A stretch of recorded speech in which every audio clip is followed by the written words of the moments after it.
Hello friends, প্রবলেমটা দেখো এবং আমরা কয়েক সেকেন্ডের মধ্যে এটা সলভ করব।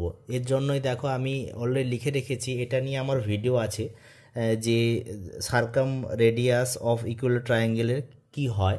তার ফর্মুলা হচ্ছে হাইট ইন্টু 2/3 আর একটা সাইড বাই √3।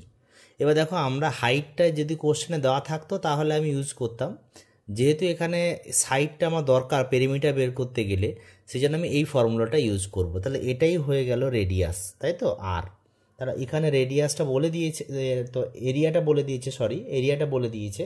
তো তাহলে ফর্মুলা কি বলছে, পাই আর স্কোয়ার। আর মানে এখানে দেখো সাইডে স্কোয়ার, বাই হচ্ছে এখান থেকে 3 ওপেন হচ্ছে, এটার ভ্যালু 3π দেওয়া আছে। পাই পাই কেটে গেল, তাহলে সাইড সমান কি হবে, দেখো 3 হবে না, √9 মানে 3। তাহলে পেরিমিটার